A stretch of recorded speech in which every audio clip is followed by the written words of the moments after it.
राज्याचे उपमुख्यमंत्री अजितदादा पवार यांचं 2 दिवसापूर्वीच अकाली निधन झालं आणि त्यामुळे पाहिलं आता राष्ट्रवादीची पण इथे एकच प्रश्न पडला की राष्ट्रवादी आता कुणाची आहे आणि आपण पाहिलं संपूर्ण महाराष्ट्रामध्ये चर्चा चालू झाली आहे. आता माझ्यासोबत बाळासाहेब देशमुख हे प्रगतीतले आहेत. त्यांचं राष्ट्रवादी पक्षाचे जे संबंध आहेत जे गेल्या 40 वर्षापासून अजितदादा असतील किंवा शरद पवार साहेब असतील यांचे अत्यंत जवळचे संबंध आहेत. आज आपण त्यांच्याशी बातचीत करणार. तर काय सांगायला दुःख गेल्या 2 दिवसापासून अत्यंत दुर्दैवी घटना घडलेली आहे. अजितदादा पवार आपल्या सगळ्यातून अचानक निघून गेलेले, त्यामुळे राष्ट्रवादी खूप मोठा पेच पडलेला आहे. कसं बघता आपण याच्याकडे?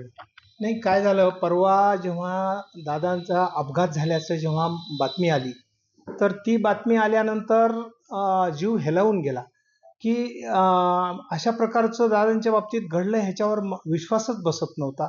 आणि ह्या आपल्या जी काही दादांचं अपघाती निधन झालं बारामतीमध्ये विमान अपघात होऊन, तर त्याच्यामुळे खूप मोठा आघात या ठिकाणी आपल्या महाराष्ट्रावर झालेला आहे. राष्ट्रवादी काँग्रेस पक्षाच्या कार्यकर्त्यावर झालेला आहे, या महाराष्ट्रातल्या जनतेवर झालेला आहे की एक असा एवढा महान नेता जो सामान्य लोकांच्या शेवटच्या माणसापर्यंत शासनाच्या सगळ्या योजना पोचाव्यात, प्रत्येक माणसाला न्याय मिळाला पाहिजे याच्यासाठी प्रयत्न करणारा माणूस आज आपल्यातून गेलाय, याच्यावर कुणाचा विश्वासच बसत नाही. तर हे पाहिलं तर आता विश्वास बसत नाही, मान्यच आहे की आता इथून पुढे पाहिजे तर महाराष्ट्रामध्ये की अजितदादा पवार यांची आता जागा कोण घेणार, कशी घेणार, ऐकलं का महाराष्ट्रामध्ये कोण नेतृत्व करणार याचं ह्याची आता चर्चा सुरू झाली. तर आपल्याला काय वाटतंय? नाही, मला असं वाटतं की अजितदादांचा या ठिकाणी दादांची पोकळी जी निर्माण झाली आहे ती भरून निघणं फार कठीण आहे. की दादा सकाळी दादांचा 6 वाजल्यापासून जे कामाचा हे होता ते रात्री 10-11 वाजेपर्यंत दादा काम करायचे आणि सर्व विषयामध्ये त्यांचं लक्ष असायचं आणि काम करायचे. त्याच्यामुळे दादांची जागा भरून निघणं हे एवढ्या सहजासहजी शक्य नाही. परंतु मला असं वाटतं की या ठिकाणी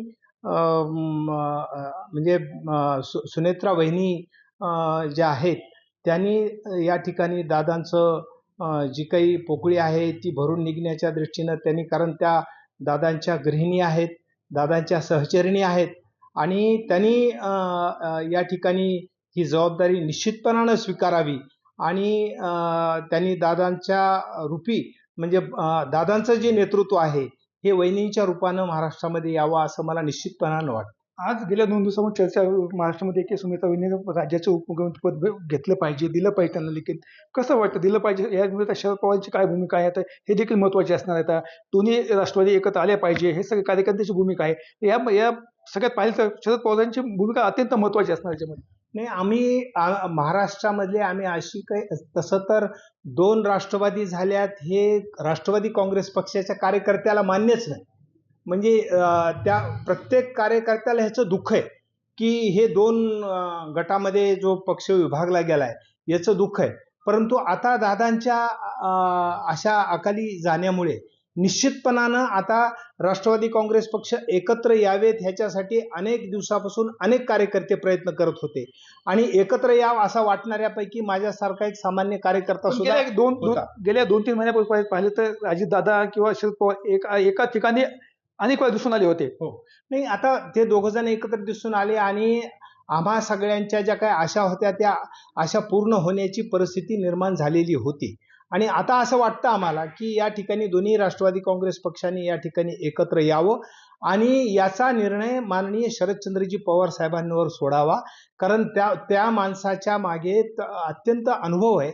60 वर्षाची त्यांची सांसदीय कार्याची त्यांची कारकीर्द आहे.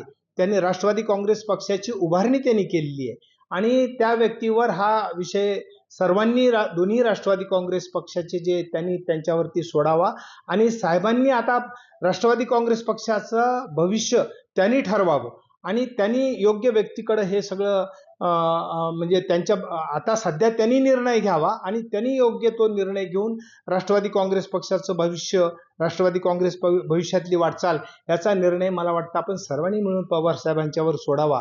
आणि पवारसाहेब हे सक्षम आहेत त्या ह्याच्यातले की तो योग्य तो निर्णय घेतील आणि नक्कीच राष्ट्रवादी काँग्रेस पक्षालाही दिशा देतील आणि महाराष्ट्राच्या सामान्य जनतेच्या विचारालाही ते दिशा देतील. उद्या पवार साहेबांनी सांगितलं की दोन्ही एक पवार साहेब एक झाली घटना तर त्याच्याबद्दल सुमित्रा पवार असेल किंवा सुप्रिया सुळे असतील, आपण कुणाला मान्य करणार? दोन्ही महिला आहेत. नाही, दोन्ही महिला आहेत, परंतु कसं आहे की सुप्रियाताई सांसदीय काम अतिशय छान करतायत त्यांना पुरस्कार पण मिळालेत संसद रत्नाचे.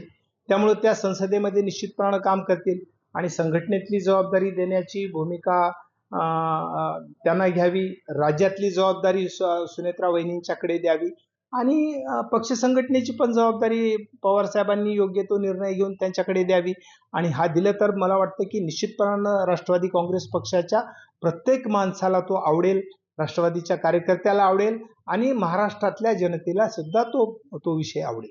आता आपण पाहू शकतो की यात म्हणणं आहे की सगळे दोन्ही जे राष्ट्रवादी आहे एकत्र आली पाहिजे आणि पुन्हा एकदा दोन्ही जे राष्ट्रवादीचे कुटुंब आहे ते एकत्र आलं पाहिजे. राज्याची योजना चालली पाहिजे असे देखील कार्यकर्त्यांचं म्हणणं आहे. कॅमेरा पर्सन विकास वाघमारेसह मी संभाजी मुंडे, टीव्ही परळी, बीड.